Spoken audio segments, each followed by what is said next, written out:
나는 통영에서 태어났다. 1960년대 미수동 언덕 아래 판잣집 한 채. 그게 우리 가족의 전부였다. 바닷바람은 늘 염분을 머금고 집벽을 훑쳤다. 벽지 대신 신문지를 발랐고 겨울이면 틈새로 찬바람이 들어왔다. 어머니는 그 틈을 못 입는 옷으로 막으며 말씀하셨다. 태수야, 올해만 버티면 된다. 하지만 올해만은 해마다 반복됐다. 아버지는 내가 7살 때 돌아가셨다. 막노동 중 사고로 돌아가셨다. 장례식장에서 어머니는 울지 않으셨다. 그저 내 어깨를 쓰다듬으며 말씀하셨다. 이제 내가 동생들한테는 아버지다. 그날 이후 나는 울지 않기로 했다. 어머니는 새벽 4시에 일어나 장터로 나가셨다. 좌판 하나 펼쳐놓고 생선을 손질하셨다. 칼질하는 어머니 손엔 늘 상처가 있었다. 저녁이면 우리 네 남매는 식탁 앞에 앉았다. 식탁이랄 것도 없었다. 마룻바닥에 놓인 낮은 밥상 하나. 김치죽이 주식이었다. 김치 국물에 쌀을 넣고 물을 부어 끓이면 양이 불어났다. 그게 우리에겐 전략이었다. 쌀 한 공기로 4명이 배를 채우려면 죽으로 만들어야 했다. 형, 나 배고파. 동생 준호가 그릇을 들이밀었다. 나는 내 몫을 떠서 동생 그릇에 덜어줬다. 형은? 형은 안 배고파. 거짓말이었다. 배는 고팠다. 하루 종일 고팠다. 하지만 동생들 앞에서 배고프다는 말을 할 수 없었다.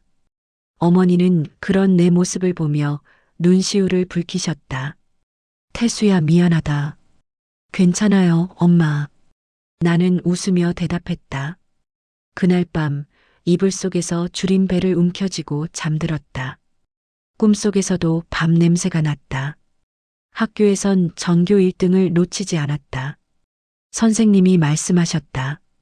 박태수, 너는 서울 가야 한다. 그 말이 내 인생의 목표가 됐다. 나는 서울에 가야 한다. 이 가족을 먹여 살려야 한다. 시험지를 받으면 손이 떨렸다. 틀리면 안 됐다. 1등을 놓치면, 장학금을 못 받으면 이 가족은 끝이었다. 그렇게 나는 매일 악물었다. 언덕 위 가로등 아래서 교과서를 펼쳤다. 집엔 전기료가 없어서 가로등 불빛이 내 책상이었다. 겨울밤엔 손이 꽁꽁 얼었다. 입김을 불어가며 연필을 쥐었다. 나는 이 집을 벗어나야 한다. 그래야 동생들도 벗어날 수 있다. 그게 내가 살아야 하는 이유였다.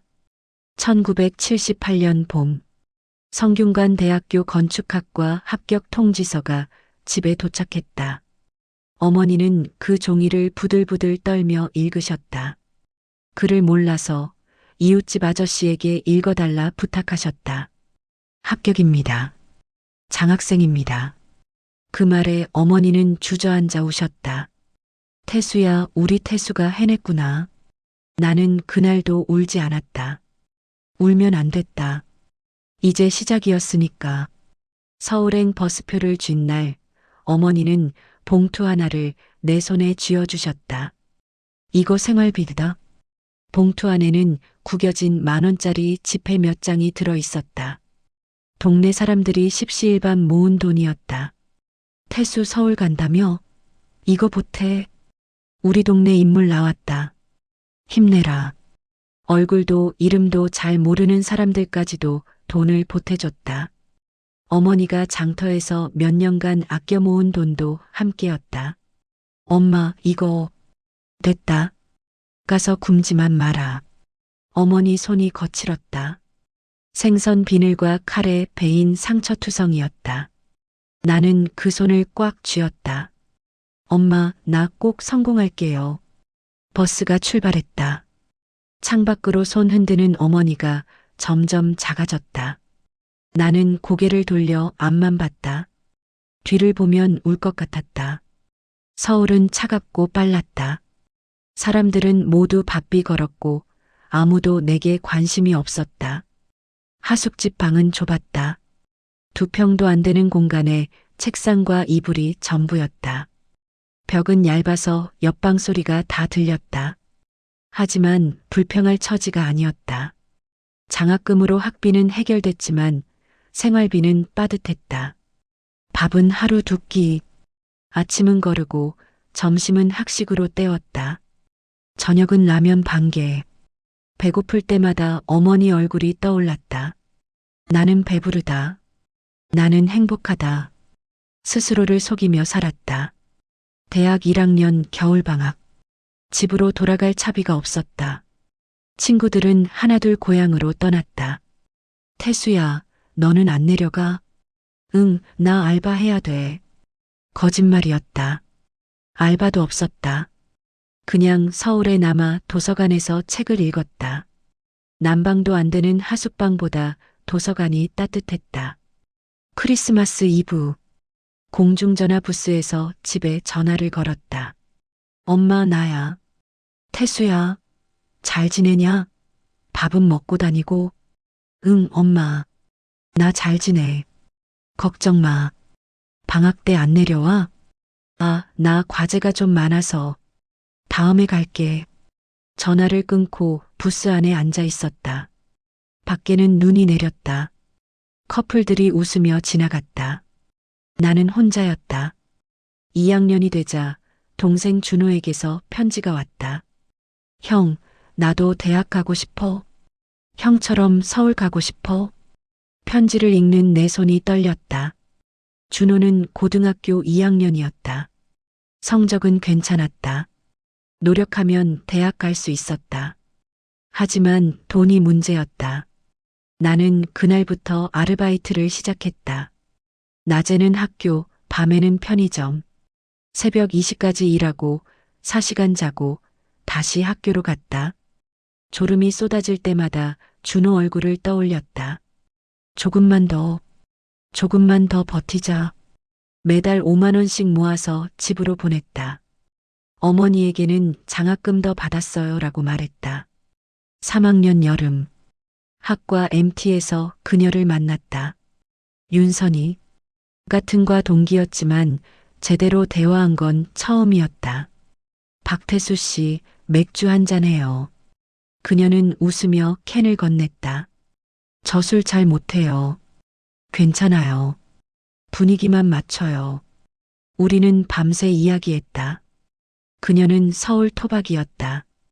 부모님은 교사였고 오빠는 의사였다. 나와는 다른 세계 사람이었다. 태수 씨는 고향이 어디예요? 통영이요. 와, 바다 좋겠다. 부러워요. 나는 웃었다. 부러운 게 뭐가 있을까? 하지만 그녀 앞에서는 말하고 싶지 않았다.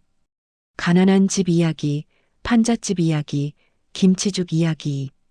그냥 평범한 대학생으로 보이고 싶었다. 4학년 가을. 나는 대형 건설사 입사 시험을 봤다. 면접장에서 면접관이 물었다. 지원 동기가 뭔가요? 나는 준비한 답을 말하지 않았다. 저는 집을 짓고 싶습니다. 집이요? 네. 튼튼하고 따뜻한 집이요. 바람 안 새고 추위 안 스며드는 집이요. 면접관이 고개를 끄덕였다. 이유가 있나요?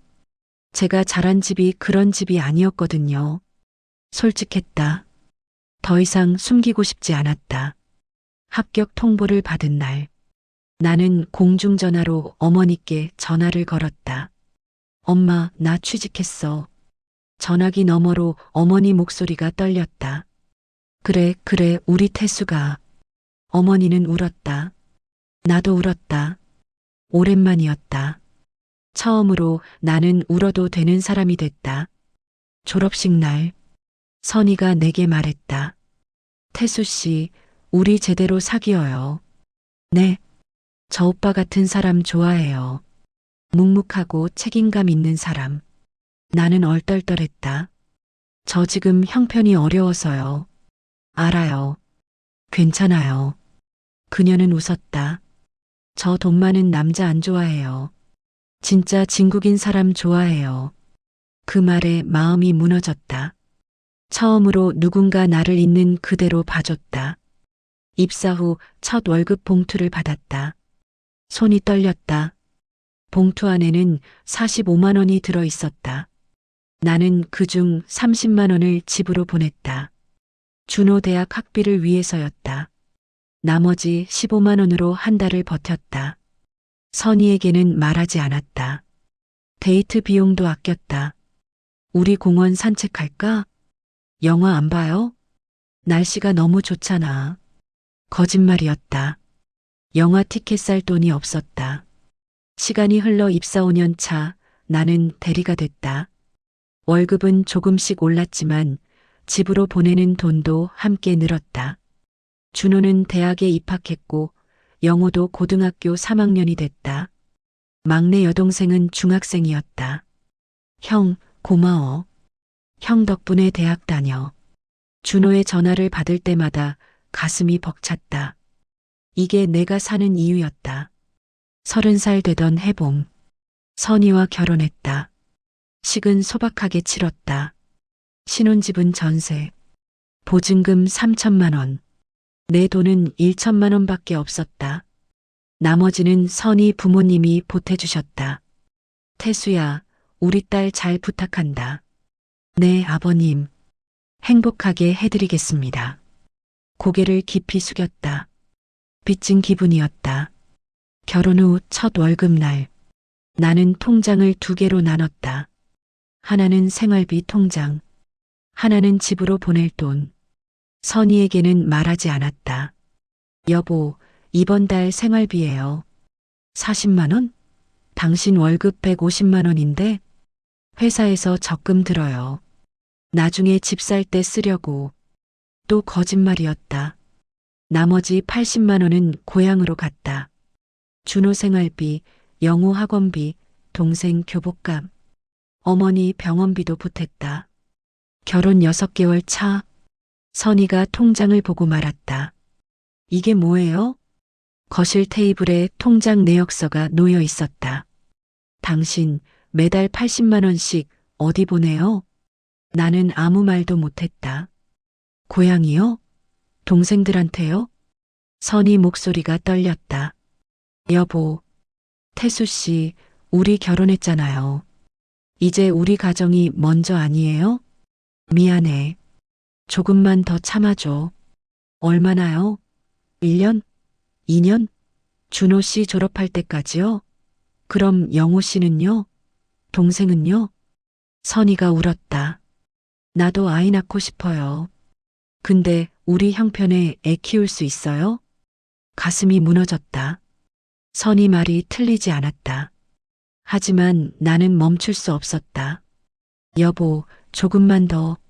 준호가 졸업하면, 그럼 영호 씨 대학 가면 또 보낼 거잖아요. 선희는 방문을 닫았다. 그날 밤 나는 거실 소파에서 잤다. 결혼 2년 차 아들이 태어났다. 이름은 민준. 처음 안아본 아들은 따뜻했다. 여보, 고마워. 이제 좀 우리 가정만 봐요. 선희가 지친 얼굴로 말했다. 그럴게. 약속했다. 하지만 지킬 수 없었다. 그해 여름, 준호에게서 전화가 왔다. 형, 나 사업 하나 시작하려고. 사업? 응. 친구랑 치킨집 하려고. 형, 2천만 원만 빌려줘. 손이 떨렸다. 준호야, 지금은 안 돼. 왜? 형 돈 많잖아. 나도 애 키우고 형편이 어려워. 형, 나 지금까지 형 덕에 대학 나왔어. 이제 내가 성공해서 갚을게. 준호 목소리가 간절했다. 나는 결국 돈을 보냈다. 적금을 깼다. 집 살 돈으로 모은 적금이었다. 선희에게는 말하지 않았다. 여보, 적금 통장 좀 보여줘요. 왜? 우리 이제 집 알아봐야지. 아, 그거 회사에 급하게 쓸 일이 생겨서. 선희 표정이 굳었다. 또 동생들이요? 미안해. 박태수 씨, 언제까지 이럴 거예요? 조금만 더.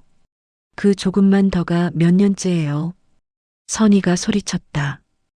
아이가 울음을 터뜨렸다. 나는 아무 말도 할 수 없었다. 준호의 치킨집은 6개월 만에 망했다. 형 미안해. 내가 경험이 없어서. 괜찮아. 다시 하면 돼. 형, 돈은 나중에 갚을게. 됐어. 신경 쓰지 마. 전화를 끊고 벽에 머리를 기댔다. 2천만 원이 날아갔다. 선희는 아무 말도 하지 않았다. 그게 더 무서웠다. 그해 추석. 온 가족이 통영에 모였다. 어머니는 나이가 드셨지만 여전히 부엌에서 음식을 준비하셨다.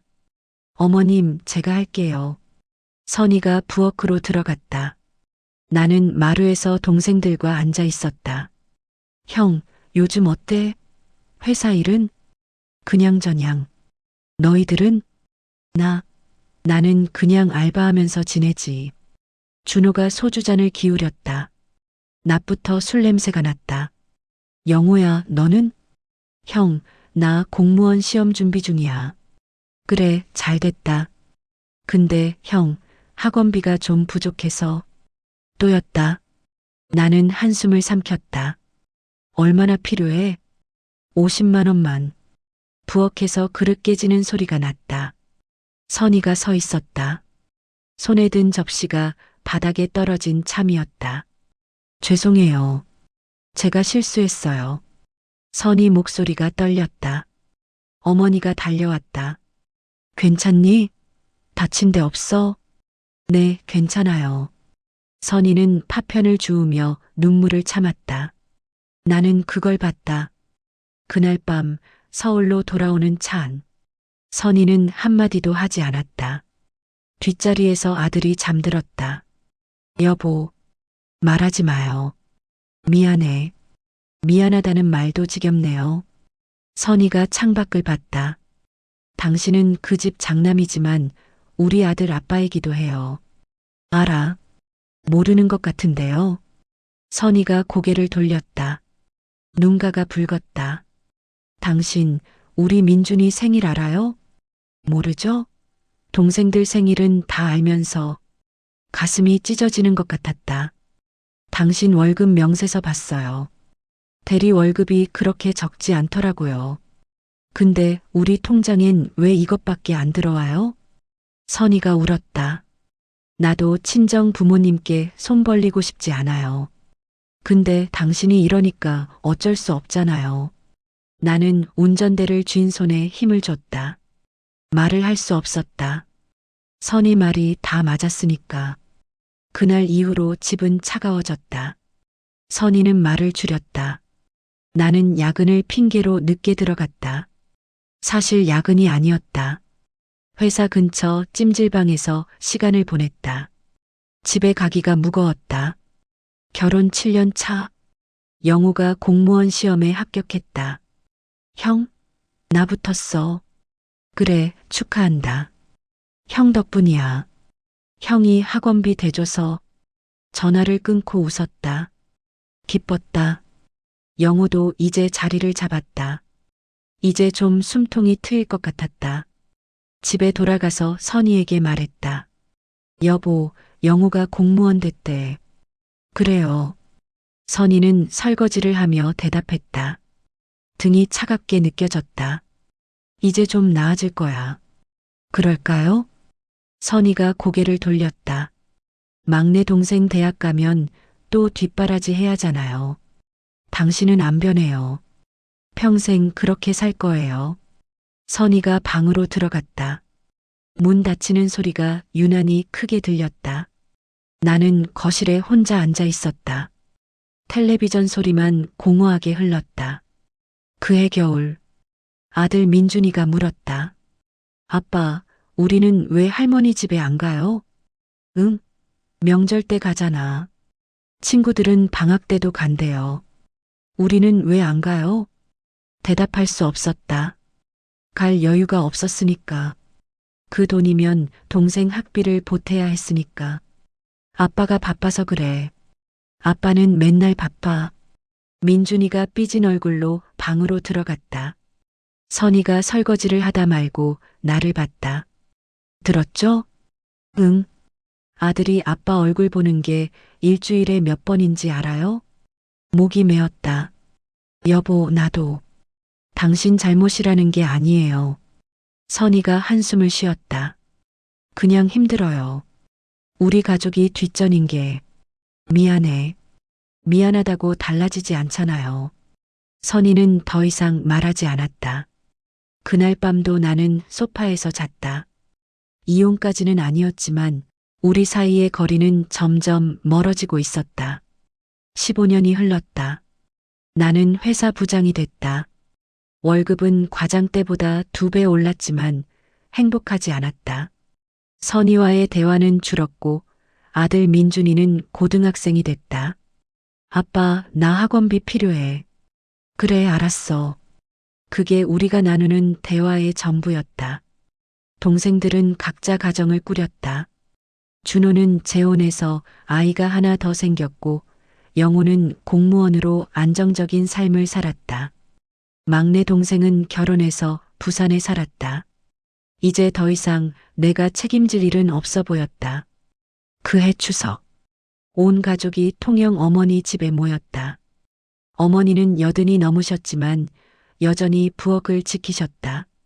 어머님, 앉아 계세요. 제가 할게요. 선희가 말했지만 어머니는 고개를 저으셨다.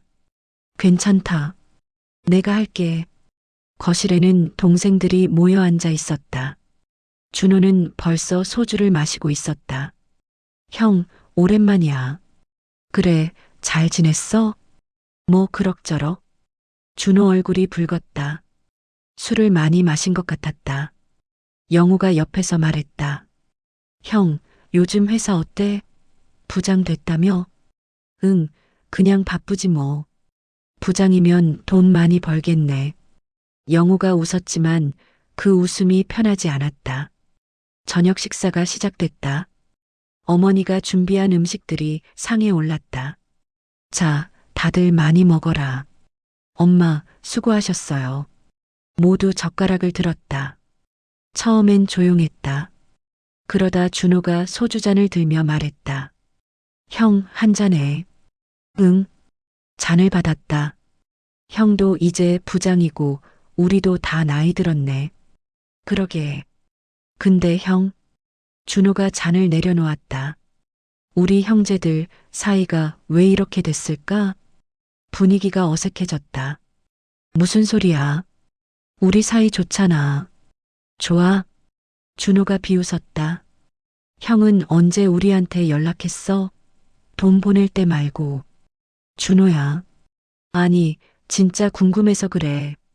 형은 우리가 뭐야? 목소리가 높아졌다. 선희가 내 팔을 잡았다. 여보, 그만해요. 하지만 준호는 멈추지 않았다. 형이 우리 학비 대준 거 고마워. 진짜 고마워. 그럼 됐잖아. 근데 말이야, 형. 준호가 소주를 들이켰다. 그게 형이 우리 인생 다 간섭할 권리까지 준 건 아니잖아. 내가 언제 간섭했어? 맨날 했지.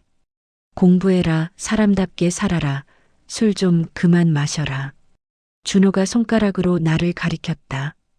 형은 완벽하니까 그렇게 말하지. 근데 우린 형처럼 못 살아. 가슴이 답답했다. 준호야, 내가 언제?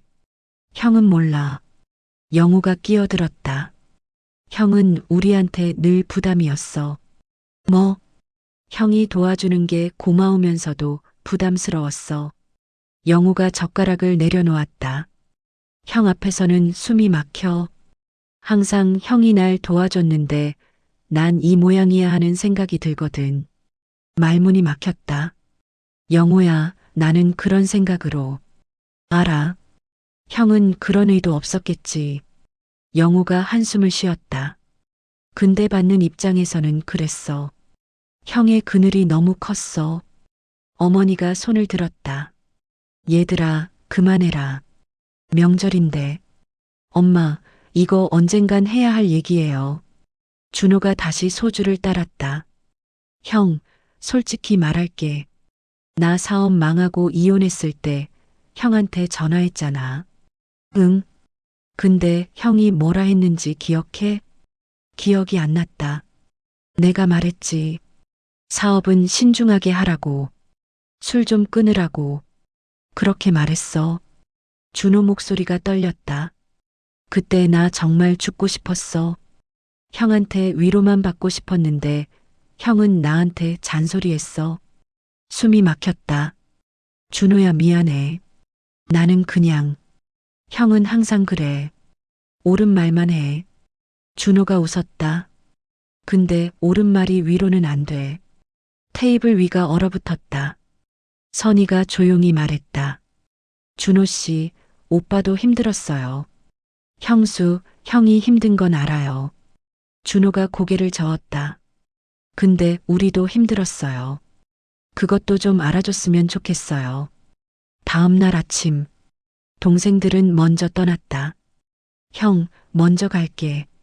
그래. 어제는 술 먹어서 그랬어. 준호가 어색하게 웃었다. 하지만 그 말이 술김의 한 소리가 아닌 걸 나는 알았다. 영호도 인사를 하고 떠났다. 형, 조심히 가.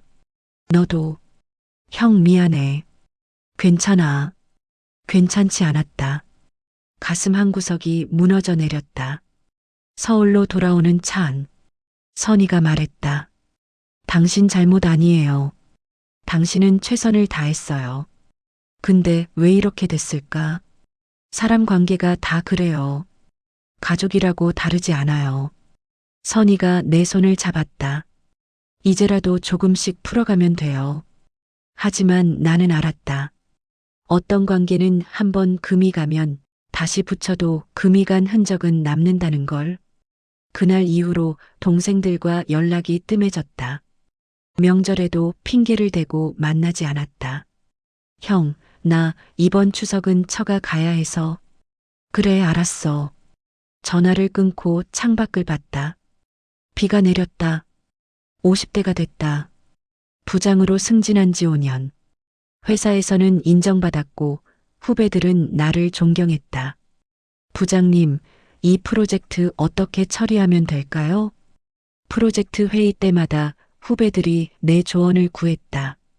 나는 그들에게 길을 제시했다. 그게 내 역할이었다. 회사에서만큼은 나는 필요한 사람이었다. 하지만 집에 가면 아무도 없었다. 아들 민준이는 대학생이 됐다. 학교 기숙사에서 살았다. 방학 때도 친구들과 여행을 갔다. 아빠, 나 이번 방학 때 유럽 배낭여행 갈래. 200만 원이면 될 것 같아. 알았어. 보내줄게. 전화는 그렇게 끝났다. 아들과 나는 그 정도 사이였다. 돈에 관련한 이야기만 대화하는. 선의와의 관계도 변했다. 대화는 필요한 것만 했다. 저녁 먹었어요? 응. 식사 여부, 병원 일정, 청구서 납부. 그게 전부였다. 같은 집에 살지만 우리는 각자의 삶을 살았다. 같은 침대에 누워도 등을 마주했다. 언제부터인가 우리는 동거인이 됐다. 그해 봄, 회사 정기 건강검진을 받았다. 대장 내시경 검사 후 의사 표정이 심상치 않았다. 부장님, 대장 내시경 검사 결과 나왔습니다. 조직 검사를 해봐야겠습니다. 용종을 떼어냈다. 별일 아니겠지 라고 생각했다. 나는 평생 건강했으니까. 일주일 후 병원에서 전화가 왔다. 박태수님, 병원 한번 방문해 주시겠습니까? 직접 뵙고 말씀드려야 할 것 같습니다. 가슴이 철렁했다. 병원 진료실. 의사가 서류를 넘기며 입을 열었다. 조직 검사 결과가 나왔습니다. 대장암입니다. 3기로 보입니다. 귀가 멍했다. 의사 입이 움직이는 게 보였지만 소리가 제대로 들리지 않았다. 수술, 항암 6개월 회복 기간. 단어들이 공중에 떠다녔다. 3기 대장암 5년 생존율은 약 40% 정도입니다. 40%, 절반도 안 되는 확률. 병원을 나와 주차장에 섰다. 차에 앉아 시동을 걸지 못했다. 손이 떨려서 핸들을 잡을 수 없었다. 나 죽는 건가? 평생 열심히 살았다. 가족을 위해, 동생들을 위해, 회사를 위해. 그런데 이제 끝인가? 아직 해야 할 일이 많은데. 아들 결혼도 못 봤는데. 선이와 여행 한번 제대로 못 갔는데. 차 안에서 한참을 울었다. 55년 인생에서 가장 많이 운 날이었다. 집에 돌아갔다. 선이가 저녁을 준비하고 있었다. 왜 이렇게 늦었어요? 연락도 없이. 여보, 나 대장암이래. 선이 손에서 국자가 떨어졌다. 뭐라고요? 3기래.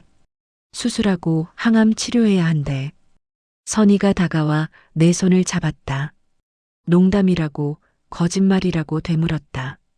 나는 고개를 저었다. 선이가 주저앉아 울었다. 나보다 더 많이. 토요일, 민준이가 집에 왔다. 거실 소파에 앉은 아들을 봤다. 언제 이렇게 컸을까? 어제까지 안방에서 장난감 가지고 놀던 것 같은데. 민준아, 아빠가 아프다. 암이야. 대장암. 뭐? 아빠 죽는 거야? 그 말에 가슴이 찢어졌다. 아니야. 치료 잘 받으면 괜찮대. 확률은 40%. 민준이가 고개를 숙였다. 어깨가 떨렸다. 나는 아들을 안았다. 미안하다, 민준아.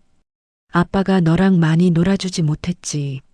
민준이가 내 품에서 소리내어 울었다. 평생 아들이 우는 걸 몇 번 보지 못했다. 일주일 후 수술 날짜가 잡혔다. 회사에 휴직계를 냈다. 후배들이 병실까지 찾아왔다.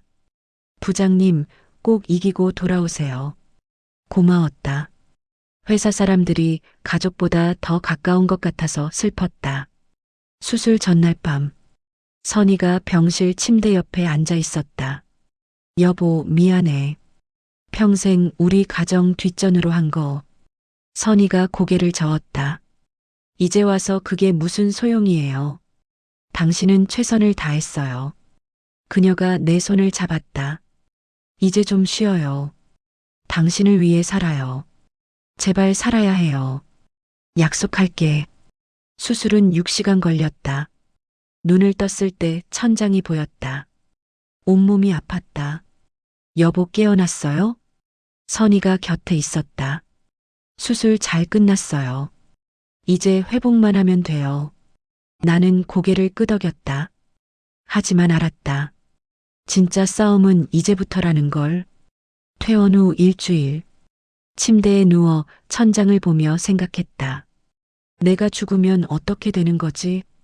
동생들과는 연락도 뜸하고 아들과는 깊은 대화를 나눠본 적도 없고 선이와는 몇 년간 제대로 된 여행 한 번 못 갔다.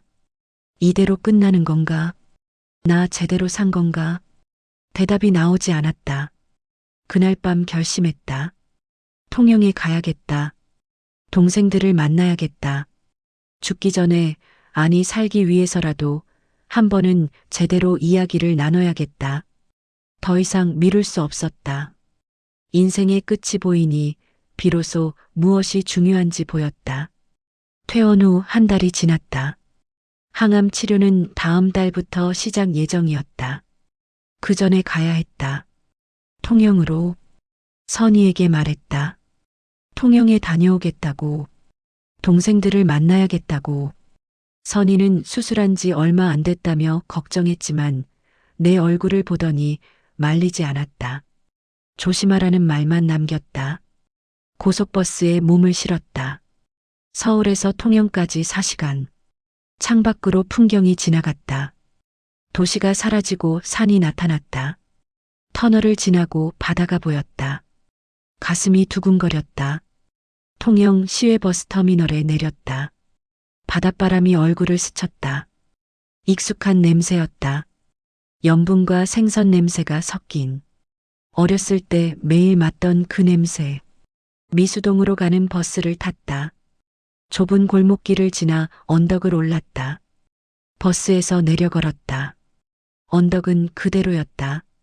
하지만 우리 집이 있던 자리는 달랐다. 판잣집은 사라지고 깔끔한 펜션 건물이 들어서 있었다. 바다뷰 펜션이라는 간판이 걸려 있었다. 나는 그 앞에 한참 서 있었다. 김치죽을 먹던 낮은 밥상, 틈새로 바람이 들던 방 가로등 아래서 공부하던 밤들. 그 모든 게 사라졌다. 어머니가 사는 아파트로 향했다. 시내 쪽 작은 아파트였다. 내가 10년 전에 마련해드린 곳이었다. 초인종을 눌렀다. 문이 열렸다. 어머니는 많이 늙어 계셨다. 허리가 굽었고 머리는 새하얗게 새었다. 태수야, 왜 연락도 없이? 나를 보는 어머니 눈빛이 예사롭지 않았다. 내 얼굴을 자세히 살피시며 많이 야윈 것 같다고 하셨다. 아니라고 대답했지만 어머니는 믿지 않는 표정이었다.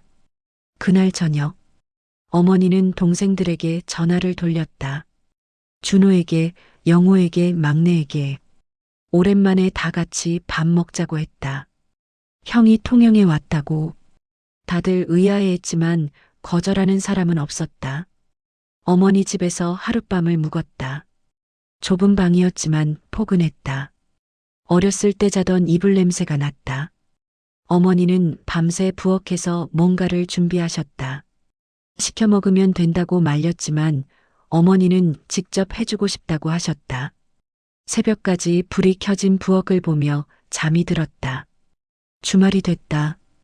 약속 장소는 통영 중앙시장 근처 식당이었다. 어머니가 자주 가던 곳이라고 했다.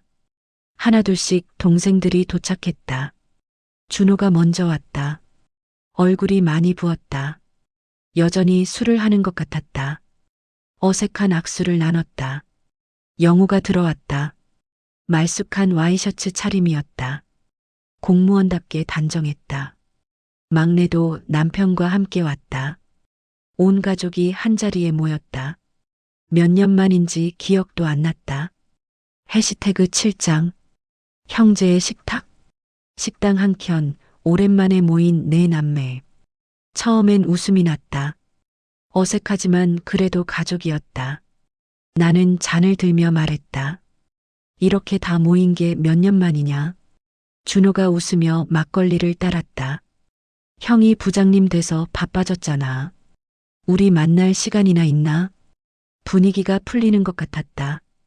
하지만 영우가 툭 내뱉었다. 바빠서 그런 게 아니지. 형은 늘 자기 기준으로만 살잖아. 우리한테도 그 기준을 강요하고. 준호가 잔을 내려놓았다. 어머니가 젓가락을 멈췄다. 나는 고개를 들었다. 그게 무슨 말이야?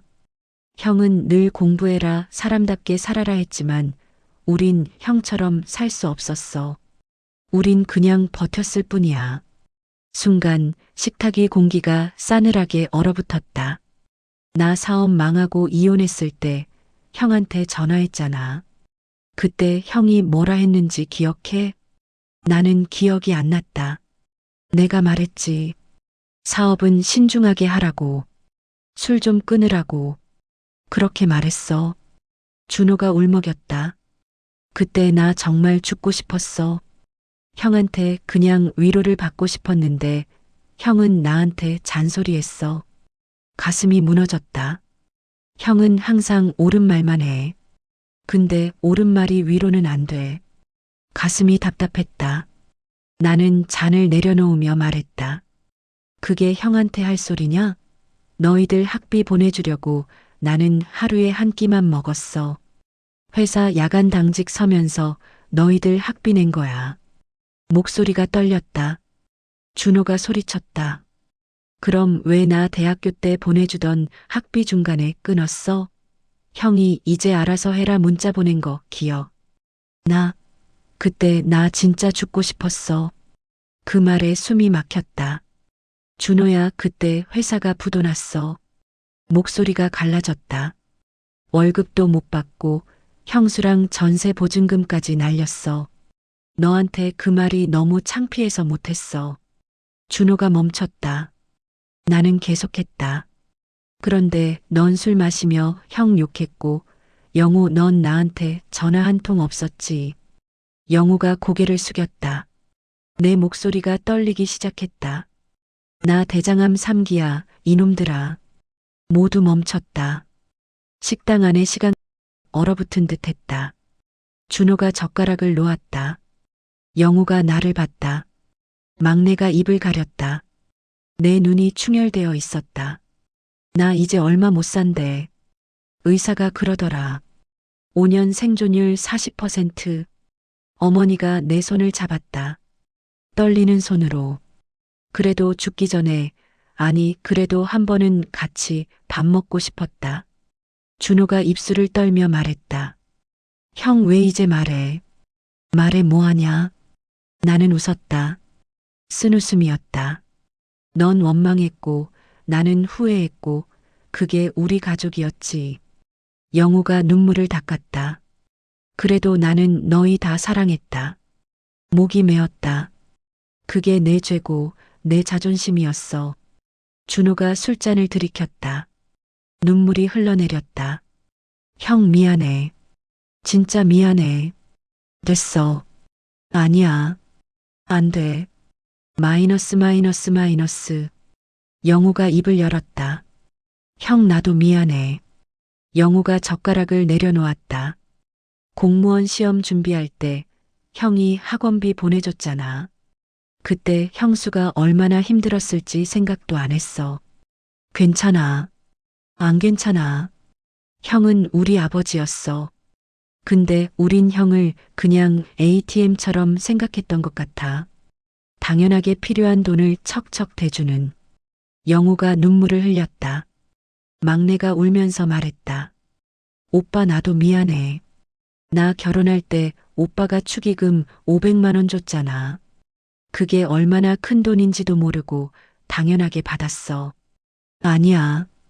동생 결혼인데 당연하지. 아니야. 그때 형수 표정 봤어. 얼마나 서운해했는지. 근데 나는 모른 척했어. 막내가 고개를 숙였다. 어머니가 입을 열었다.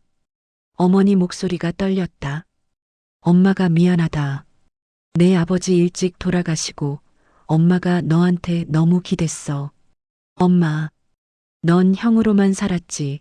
네 인생을 온전히 살아본 적이 없잖아.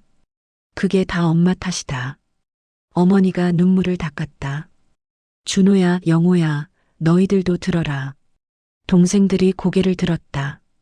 너희 형은 7살 때부터 아버지였어. 배고파도 참고, 자고 싶어도 참고, 공부만 했어. 너희들 먹여 살리려고. 어머니가 흐느꼈다. 그런 형한테 원망하지 마라. 형도 사람이야. 실수도 하고 서툴기도 해. 그걸 이해해줘라. 식탁은 조용해졌다. 모두 울고 있었다. 준호가 먼저 일어났다. 내게 다가왔다. 형 안아줘. 나는 일어나 준호를 안았다. 준호가 내 어깨에 얼굴을 묻고 울었다. 형, 미안해. 진짜 미안해. 나도 미안해. 영우도 다가왔다. 막내도. 우리는 한참을 그렇게 서 있었다. 식당 주인이 눈물을 닦으며 지켜봤다. 한참 후, 우리는 다시 자리에 앉았다. 눈이 다 빨개진 채로. 준호가 소주잔을 들었다. 형, 한잔하자. 그래. 잔을 부딪혔다. 형, 꼭 이겨내야 해. 형은 늘 이겨왔잖아. 영우가 말했다. 형, 항암 치료 들어가면 내가 휴가 내서 병원 갈게. 형수 혼자 힘들잖아. 괜찮아. 아니야. 내가 할게. 나도 형 동생이야. 막내가 말했다. 오빠 나는 반찬 만들어서 보낼게. 항암 치료하면 입맛 없다며. 오빠 좋아하는 거 만들어줄게. 가슴이 따뜻해졌다. 우리는 그날 밤 늦게까지 이야기했다. 어렸을 때 이야기, 힘들었던 이야기, 웃겼던 이야기. 준호가 말했다. 형, 기억나? 형이 서울 갈 때 우리 다 울었잖아. 응. 그때 형 뒷모습 보면서 생각했어. 우리 형은 영웅이다라고. 무슨, 진짜야. 형은 우리 영웅이었어. 지금도 그래. 영우가 고개를 끄덕였다. 맞아. 형은 슈퍼맨이었어. 우리 가족의. 식당을 나왔다. 밖에는 별이 가득했다. 통영 바다에서 불어오는 바람이 시원했다. 우리는 나란히 걸었다. 어렸을 때처럼. 준호가 내 어깨에 팔을 걸었다. 형, 우리 자주 보자. 그래. 약속이야. 약속? 여기까지 박태수의 이야기였습니다. 혹시 이 이야기를 들으시면서 나도 저렇게 살았는데 하고 생각하신 분 계실까요?